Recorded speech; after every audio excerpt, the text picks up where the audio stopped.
नमस्कार, आप देख रहे हैं द हिंद 24 न्यूज और मैं हूं आपके साथ साक्षी निर्वाण। आइए नजर डालते हैं आज की कुछ खास खबरों पर। दरअसल अमेरिका के प्रसिद्ध अखबार द वॉशिंगटन पोस्ट में छपी एक रिपोर्ट ने सनसनी मचा दी है। रिपोर्ट के अनुसार भारत की सबसे पुरानी और विश्वसनीय बीमा कंपनी भारतीय जीवन बीमा निगम LIC से गौतम अडानी को 33,000 करोड़ रुपए का लाभ पहुंचाया गया है। यह वही LIC है जिस पर देश के गांव-गांव के लोग अपनी गाढ़ी कमाई भरोसे के साथ जमा करते हैं। इस संस्था से लाखों कर्मचारी, एजेंट और उनके परिवार जुड़े हुए हैं। रिपोर्ट में यह भी दावा किया गया है कि सौर ऊर्जा परियोजनाओं में सरकारी अधिकारियों को रिश्वत देकर मुनाफे और शेयर की कीमतों को बढ़ा चढ़ाकर दिखाकर अडानी समूह ने आर्थिक अनियमितताएं की। इस मामले में गिरफ्तारी वारंट जारी होने के बाद देश के बैंकों ने अडानी समूह को ऋण देने से इनकार कर दिया था। कांग्रेस का आरोप है कि उस समय प्रधानमंत्री नरेंद्र मोदी ने अपने परम मित्र अडानी को LIC से 33,000 करोड़ रुपए का कर्ज दिलवाया, वह भी जनता के पैसों से। प्रदर्शनकारियों ने सवाल उठाया, जनता की मेहनत की कमाई से जमा धन आखिर मोदी जी ने अपने दोस्त अडानी को क्यों दिया और यह बात देश से छिपाई क्यों गई।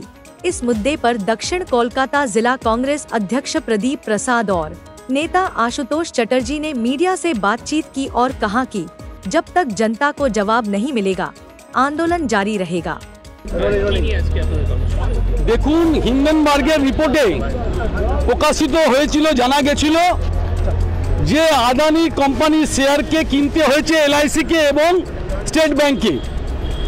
কিন্তু গত পরশুদিন ওয়াশিংটন পোস্ট আমার রিপোর্ট দেখে সারা দেশের মানুষ আতঙ্কিত হয়ে গেছে।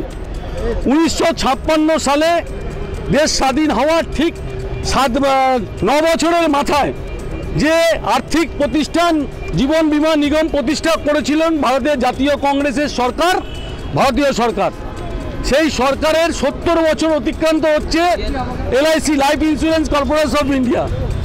এবার সেখানে 30 কোটি মানুষের জীবন বীমার অর্থ, কষ্টার্জিত অর্থ সঞ্চিত আছে। এবার সাধারণ মানুষের অনুমতি ছাড়া, পার্লামেন্টের অনুমতি ছাড়া সরকারের অনুমোদন আছে কিনা তাও আমাদের জানা নেই। কিন্তু আমরা দেখছি ওয়াশিংটন পোস্ট জানাচ্ছে যে 33,000 কোটি টাকা LIC থেকে তুলে আদানি গোষ্ঠীকে দেওয়া হয়েছে। এটা যদি সত্যি হয় আমাদের সারা দেশের মানুষ। দেখুন, আজকে দক্ষিণ কলকাতা জেলা কংগ্রেসের হাজরা মোড়ে বিক্ষোভ প্রদীপ দাস সভাপতি বলেছেন ইতিমধ্যেই। এবং সবথেকে বড় কথা, নীতি আয়োগ এবং দেশের অর্থমন্ত্রক মোদি পরিচালিত তারা মে 2025-এ 33,000 কোটি টাকা LICর টাকা, যে LIC জানেন যে মানুষ, খেটে খাওয়া মানুষ, দেশের মানুষ, তারা অল্প অল্প করে সেখানে টাকা জমায় এবং নিজের যে অর্থ, সেই অর্থের ভেতর থেকে কষ্ট করে সেই টাকা রাখে কারুর মেয়ের বিয়ে দেওয়ার জন্যে, কারুর ছেলে মেয়ের পড়াশুনো করার জন্যে, পেনশন স্কিমে টাকা রাখে। সেই 33,000 কোটি টাকা আদানিকে পৌঁছে দেওয়া হচ্ছে। কারা পৌঁছচ্ছে আমরা সবটাই বুঝতে পারছি। ওই জন্যে আমরা বলতে চাইছি যে জয়েন্ট পার্লামেন্টারি কমিটি করা হোক, কংগ্রেসের এটা ডিমান্ড। JPC করে মানুষের কাছে সত্যটা আসুক। তার কারণ আমরা জানি দেশের টাকা লুট হচ্ছে, দেশের এবং দশের টাকা যারা লুট করছে দিনে দুপুরে তারা চোর বলে আমরা জানি। তাই চোর তারাও, দেশ বাঁচাও। কৃষকদের ঋণ মাফ করা হয় না, কিন্তু 1,72,000 কোটি টাকা মাফ করে দেওয়া হয়।